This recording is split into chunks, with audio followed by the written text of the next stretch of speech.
Hi, everyone. I am Brendan Zulik. I am a strategic content consultant here at Plaza Bridge Group, and with me today is not Richard Spangler, as the name may say, but Teresa Spangler, general partner. Hi, welcome everyone. Today we're going to be talking about a white paper that we have written about in the past and that we feel is important. It's called Creating a Culture of Decision Making, a CEO's Guide. And I'll just start off with Teresa's first slide, which is about, excuse me, am I flipping? Yep. Let's see if we can get this going. There we go. Or not. Awesome. Now. So it's about styles of decision making and about the kind of bottom up versus top down styles. And I'll let Teresa start, and then I'll be asking questions throughout. If you have any questions, please message in the question bar to us, and we'll be sure to address them. So this, first and foremost, let's say that decision making, a culture of decision making, as simple as it sounds, is sometimes not that simple. I always start with who is really at the top of the helm and leading the way, and that's not just the CEO, but the entire management team. The empowerment method is as it sounds. It's more inclusive and allowing people the ability to bubble up ideas or business plans or initiatives, and even having a framework which says that they have the ability to take action at some point without a top-down, yes, you can do that. Top-down simply is what it says. I mean, it is, I have my vision, I know how I want this to happen, and I want to take, I would call it a more cautionary tack, and I will have everything come to me or to our team, and we will approve it as we go, as opposed to giving more of that empowerment and decision making internal to the team.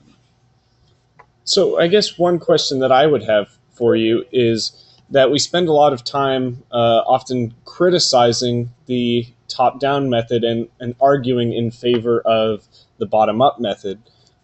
Is that just kind of a fad that right now everyone's into the bottom-up method, or is it, what are the merits of both, I should say? That's a good question. So each has their merits, and I think you have to look at sometimes the stage of the company's growth. Okay. Where are you in that growth? There are times when in a company's growth, and I'll use a very large soft drink bottling company, that operations and financially honing the company and cutting costs out becomes really critical. In that case, it might be a more hierarchical oversight, very strong. Mm-hmm. But then there's times when we need to innovate and we need a collaborative approach because we're trying to grow and we're looking for new ways to get out there and to do things, and we're building new products.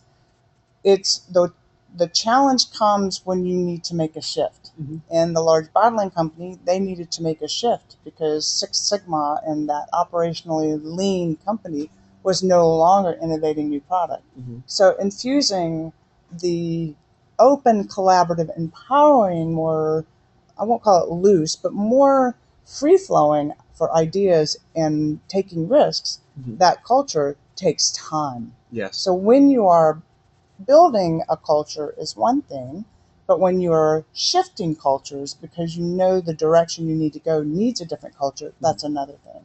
So I guess this will take us to our next slide. How do you know what kind of leadership style you have? So I do always tell the leaders, and especially if it's a founder of a company, that you have to you do want to check in with yourself. This gets to be a little bit of that self-awareness. What do we know about our own comfort level? Mm-hmm. What takes us way out of our comfort level? If we can define our personal comfort zone in that, then we can better build an internal process that meets that comfortable zone. Mm-hmm. And if we know we need to get out of that comfort zone, that maybe we have a little bit of the compass, a little bit of the stars, and a little bit of the gut. It doesn't have to be all or nothing. Okay. So if we incorporate things that I know that this is way out of my comfort zone, that's too risky for us, I'm not willing to go there right now, then I can share with the team, these things are left field, these things are okay, let's go and maybe take a little more risks on those. And that's where do we really have to have the compass? It's a set direction and we're just going to follow that line. Or, okay, let's use a little bit of those stars and guts over here and let's go feel this out. And there are times for both. But the team needs to know that, not just us as leaders of the company. So that kind of takes us to this next slide. How foggy is the path? If that path is so foggy that we all need to huddle down, it's like being in a convertible and it's sunny outside and we're on the mountain road and it's beautiful and you can see everything. All of a sudden, we take the top down and fog's coming in. We want to put the top up. We hunker down. We turn the radio down. We take less risks and we're looking at the road. And all of our eyes are on that road. And so that is indicative of where are we in the process, what decisions are we making. And so sometimes the culture is one thing, but there are certain decisions that we also need to put a framework around. So as someone who lived in foggy San Francisco for a while, to go with the analogy, how do you know when a company starts needing to take more risk and whose eyes should focus on the road and whose eyes should focus on, I guess, the beautiful Golden Gate Bridge? So I always think that customers a lot of times are telling us what we need to do. They feel our culture.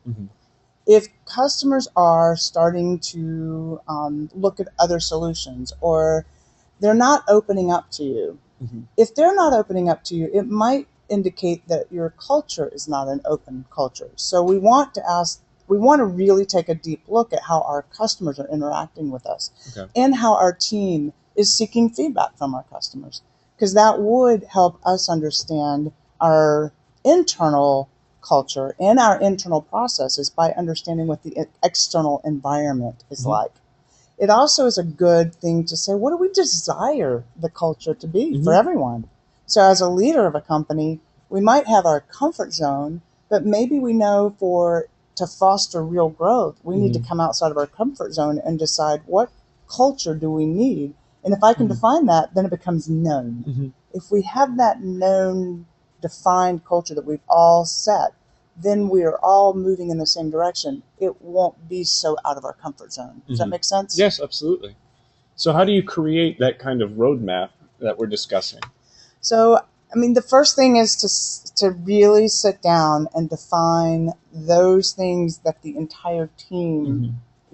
Well, first, I think you got to know yourself, right? We said that, and I do mean chart it out. Sometimes it is as much as we need to chart out those things that we're comfortable with, not comfortable with. Maybe it's a financial dollar amount that we don't want someone to go over. Maybe it's I need to make sure that 3 people have checked in and agreed to this decision, and then I can say, okay. A lot of it is about homework. What is defining of a decision? Sometimes we're sitting here and we're waiting for someone to decide for us. The staff is saying, I can't get a decision from my leader. And the leader's saying, I can't get my staff to take actions. And many times what's happening is there's no decision criteria. So if we can put something together that is a criteria on, I need to know what it is that we're trying to accomplish. I need to understand the objectives of that decision. What's the opportunity cost? What's the opportunity if we do it?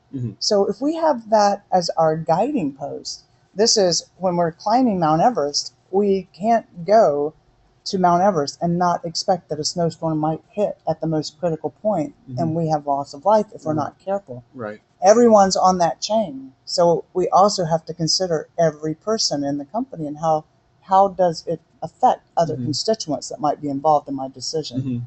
Those start to bring clarity around the decisions. So we move from the fog and we move out and know that I can see my teammate in front of me and they're the ones leading my way. Right. I want to help them and they want to help me. Right. So you're talking a lot about action. And earlier I think 2 slides ago, we were talking about the decision criteria for, an executive who's waiting for action and staff who's waiting for, I guess, a decision. How do you learn about these kinds of things? Is it from webinars? Do you read a lot of books? And does that create some sort of gap between the intellectual idea and the actual implementation? No, very good question. Books are great. Yeah. Putting a decision process in action takes a lot of practice.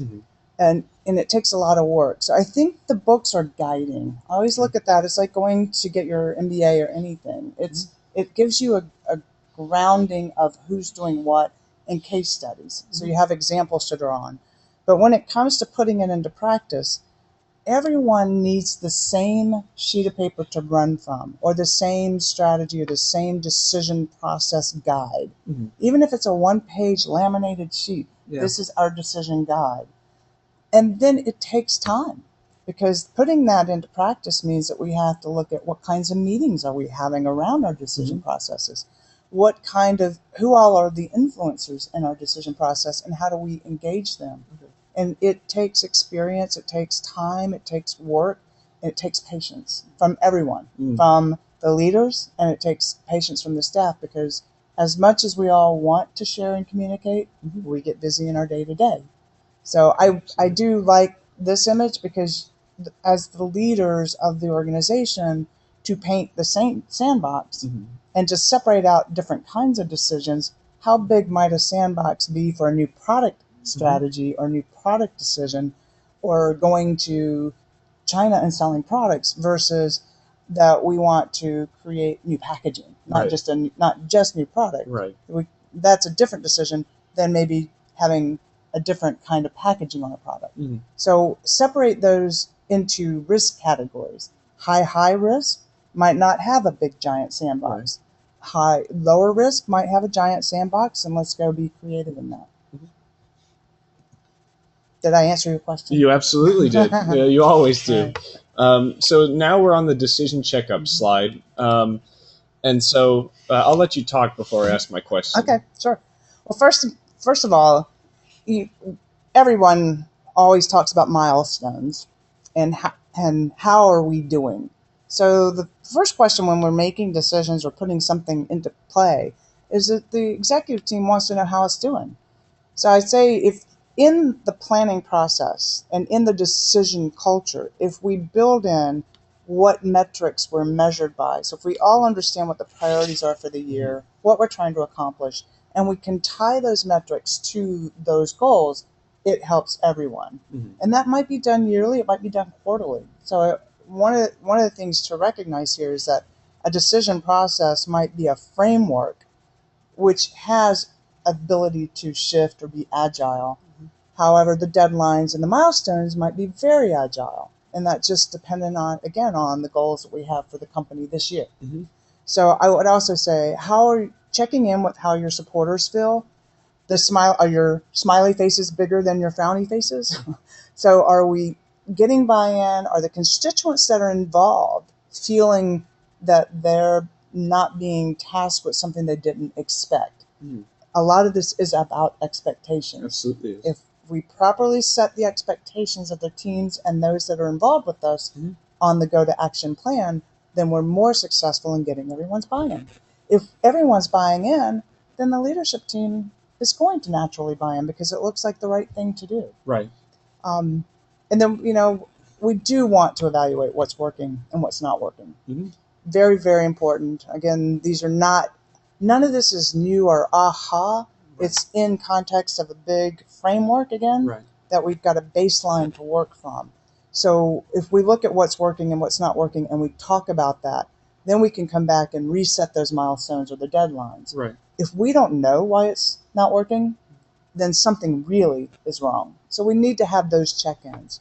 How well is the business case standing up? If we built a business case, like in a product management framework where you're building business cases to go in a whole new direction or build a new product, you put a business plan together.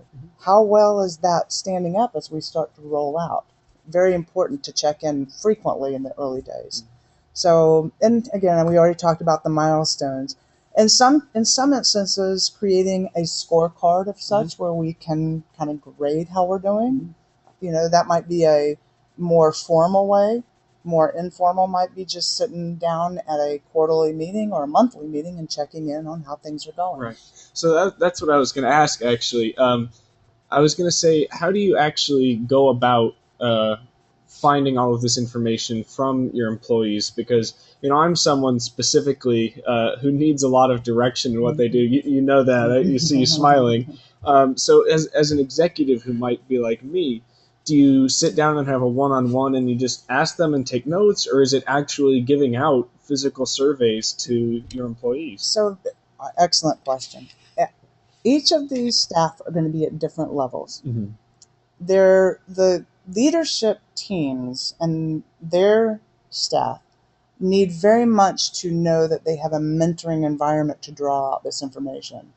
Part of a decision framework is having the metrics or a process for metrics so you can pull these out. We're talking about websites and lead generation campaigns. Those become a little easier today because everything is measurable. Mm-hmm. When you're talking about building a brand new business product and you want to take it out, the metrics then become pilots and betas with customers. So that feedback. Mm-hmm. So in that, let's take that because that's more soft in the beginning. Mm-hmm. If you build almost a template for feedback, and that criteria of the feedback is giving you positive indications that the customers are accepting the new product, liking it, giving us good feedback on the products, that's feedback to the management team. But in the overall grand scheme, what you're also asking is, how do I get mentorship? Mm-hmm. And the leaders of the organization need to be dedicated to mentoring, especially young talent, to learn how to pull these things up. Because if we don't help them know what's important, there's no way you can go get what's important. Right. Some of that in your business planning, you're gonna identify what are the 4 or 5 most important outcomes for this. Mm-hmm. And if we can identify those outcomes and bring that to the management team, it's a baseline for those outcomes, and we can talk to them. Then it comes to how do I get that information? Mm. That's where everybody rallies around. That's your supporters in the chain. How do I get to the top of Mount Everest? Right. Well, the Sherpas have all the information. Right. How do we tap into their expertise? Yeah. So it's finding where your Sherpa is. Mm-hmm. And it's overused analogy, but it is a great one. Right. Where's your Sherpa in the organization that can help you think through this? Mm-hmm. Fantastic. So now on to failure. When you talk about failure, do you mean failure in terms of getting to the top of the mountain, or failure in terms of attempting to create a culture? Is it, product failure, culture failure, or like what kind of failure? Yes, but all the above. In this case, we're talking about the actual failure in when you're decided to do something. Mm-hmm. And when do you know you're failing at it? When do you actually pull the plug? Right. On a project or a new product or whatever it might be. Mm-hmm. So a lot of that, one, we learn from things that we fail from.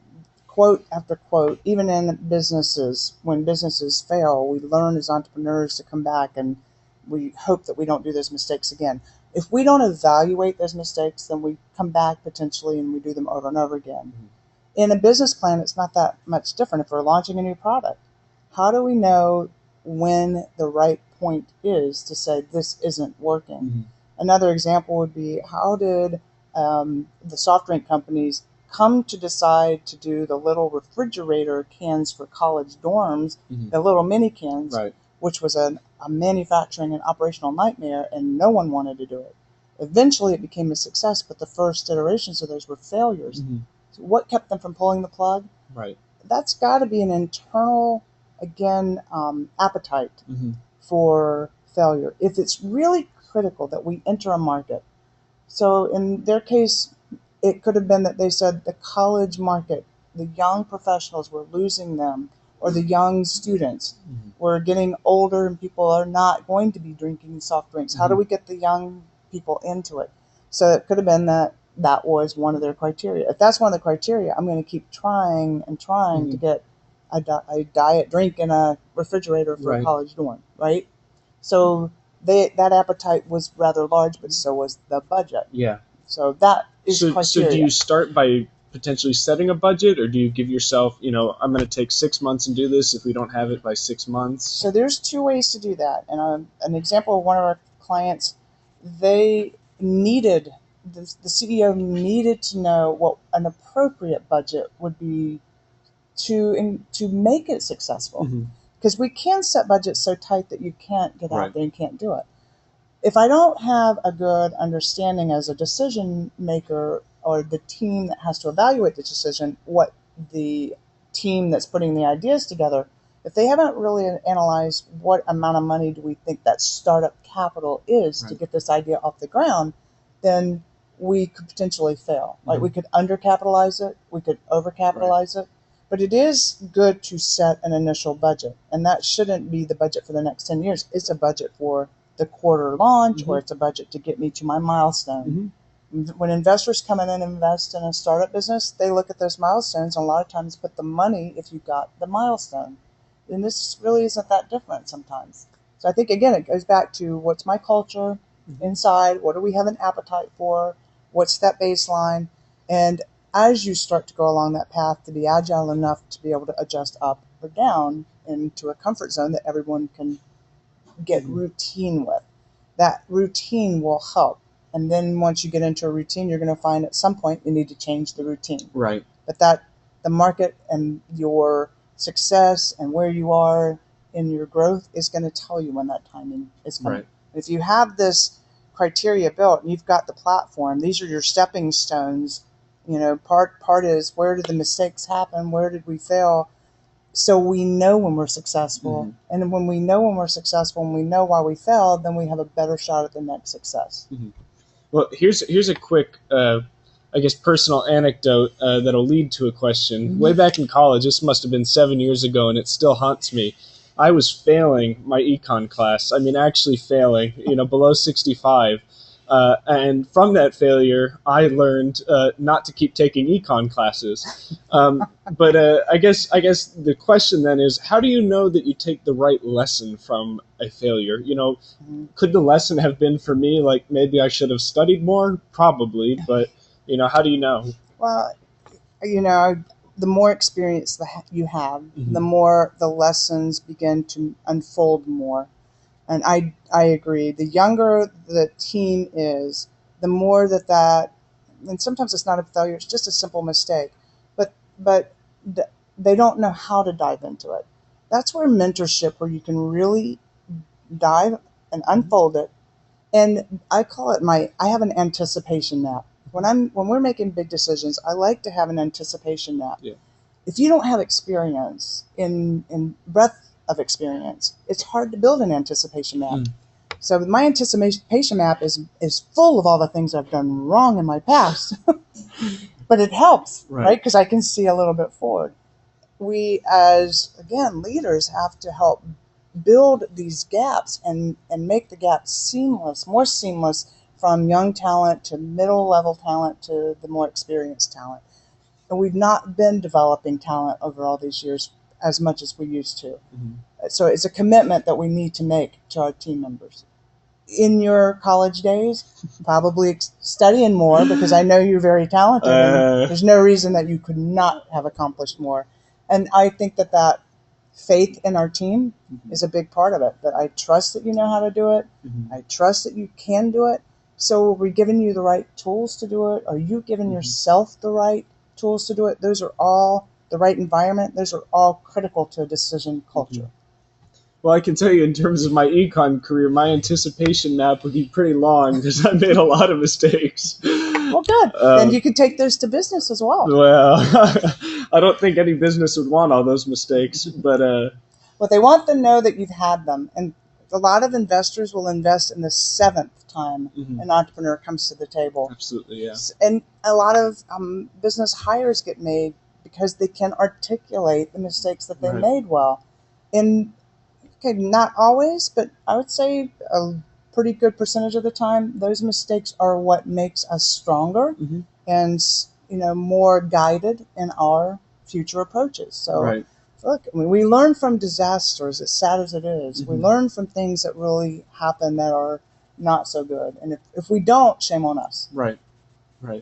I mean, I believe it's true across any industry. Recently I've been listening to a lot of books on tape, and there's this series by Jim Butcher. It's a guess it's called the Dresden Files. It's kind of a science fiction meets detective novels. But anyways, aside from my fantasy fascination, the story is, just like J.K. Rowling, Jim Butcher, he spent years trying to write a fantasy novel, failed and failed and failed, took a writing class, and wrote what he considered a typical novel, and he thought it was awful. And now he's, 10 years later, he spawned 15 books and however many millions of dollars. Well, it's overused as well, but Stephen Jobs was constantly told he was going in the wrong direction. And that's your appetite for how much do you believe in the idea. It takes more than you, and you've got to recognize if you're going to the top of Mount Everest, how many people does it take to get you there, and how long do you have to train. So this is, if you're running a marathon, you must train for that marathon. And if you don't train, for an Everest climb, potentially it's life threatening. So it is all about preparation, and that's where books help, because case studies help. Having experiences help, and having mentorship helps. But putting in all, and kind of in conclusion of our webinar today, a culture around how do we want our company to build our decision culture, and that also bucks up against the culture of the company and what you want your brand to represent. But how do we want that internal culture to be, and what kind of mentorship and success criteria are we even going to put around that to make it successful? So we want to measure that. Absolutely. So now we have a few questions that we've taken, and so let me read a few of them off while we're at it. The first question is, if you go back to the create slide, if you could. Let's see if I can get there. Could go back. In terms of the create slide, you mentioned about shifts and changes. This one right here? Yes. You prepare about the inevitable shifts and changes. How do you prepare for those shifts and changes more? You talked about an anticipation map. Are there any other strategies that you have? Well, the economy is a good one, right? So when you look at the way the economy's acted over the years, part of the anticipation map is to think through what's happened over these last few years with the economy, and what ifs is asking. You can ask too many, but asking the 50 what if questions. What if this happens? What if that? If you can build that into your anticipation map, it just, when you do that, you are going to have the ability to see it before it comes. And that's what we're trying to get. It's like when the cloud over Everest starts to form, when do we know that cloud is not a good cloud? So how can we plan for those things? Where are the cloudy days? How do we think about what all the what ifs are? What if what if we spend this amount of money in going into the market, a new market? At what point do we pull the plug on that because we've asked 1,000 what ifs? What if the partners don't sell it? What if they don't understand it? What if the language barrier is too great? What if those what ifs are really important to understand? And we also can take those what ifs and start to answer them, and it will help to think through it. But that's one way to do it. There's lots of ways to think about things, and it's when we're building decision cultures inside of companies, when we're actually working, it takes sometimes about 120 days to get the framework down. Wow. Because if they're in that mode of it's time to change or shift and grow, we have to look at how are things being done today, and where does it need to go, and start to pull some of these things apart and retrain or rethink how we do for tomorrow. So part of these things can be done. You can walk away today and do it. You can build your anticipation map. You can start to talk about culture internally. And then there's the habits that we have to break to go to form new habits. And that, in general, takes about 90 days for anyone to break a new habit, regardless of what it is. So I would think that creating and defining and communicating, you can start small, build on little things, and to do it over time. Doesn't have to be done all at one time. But as long as we all know it, as long as everyone in the company knows this is what we're doing, and they can contribute ideas to it, and here's our baseline. We have 3 criteria for our baseline. That is, come to me with what's it going to cost us, come to me with what the risks are, and come to me with what the opportunity is. And then the rest we can start to build on. So if we have that kind of criteria, that gives us a start. That's a perfect segue into one of our other questions. Someone writes, should you share any of this feedback that you get with your employees, when you're taking surveys, or does that risk destroying the hierarchy that every boss needs? Well, how transparent, I guess, is the question. That's a cultural question. Okay. So if we want an open and transparent company, if we're a public company, there's certain things that can't be 100% open, right? Only the senior executives, and when it's time, because we have our shareholders to think about. Right, of course. So we have to think about the culture as it is with whether it's a private company or a public company. How open are we comfortable? Again, this is the leader sitting down and saying, how much of an open, transparent environment do I want to create? When we get that in ourselves, when we understand that, then we can say we're going to share everything. We're going to share we lost $2 billion this year. We're going to share we lost $50,000 on this project. I think personally, the more open the environment is, the better everyone is engaged. And we talked a little bit about this in a webinar we did last week. People get engaged with a purpose, and if we can have that open environment and share more, they're going to be feeling like they have more of a purpose in the company.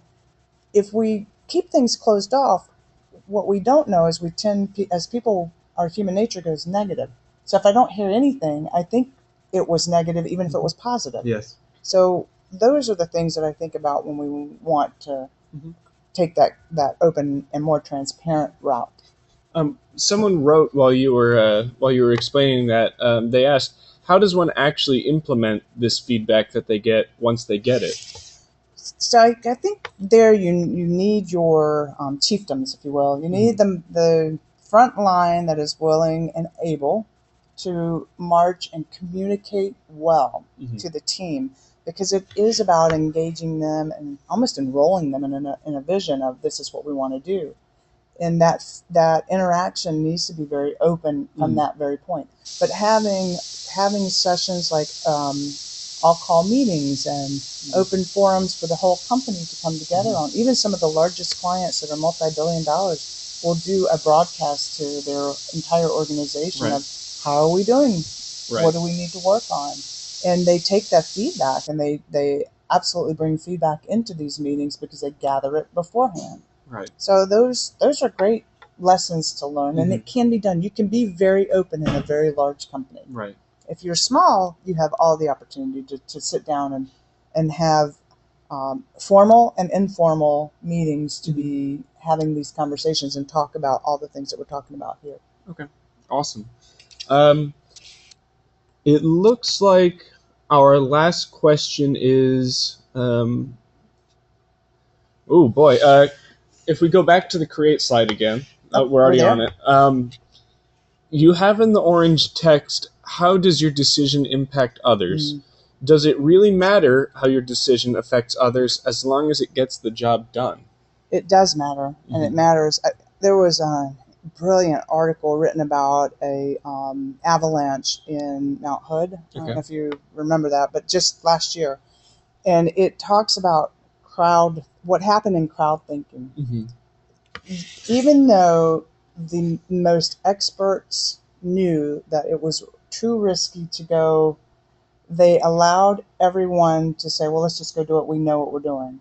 That crowdthink affected everyone that went climbing, those that were more dependent on the experts, and even experts that were, okay, well, he knows what he's doing. So we have to be very thoughtful in what our decisions and the risks that we put out there, what they're doing to everyone. And that we need to understand the skill sets of the team, because it might be a grand climb, but someone might not be prepared. And the least prepared is going to affect the entire line. So we really need to understand the expertise along the team that's going to be taking, again, I say it very, honestly the front line going out with something new. What's that team? What's their experience? What's the risk? And how is everyone capable of not getting caught up in crowdthink? We don't want to say yes just because so-and-so said yes. We need honesty in really strong, good feedback from everyone. So it's not just to mitigate risk, it's also to increase your employees' buy-in. Yes, absolutely. Okay. Yes, and to give them permission to not just go along for the ride. Because when we go along for the ride, we end up actually creating more risk than not. Oh, absolutely.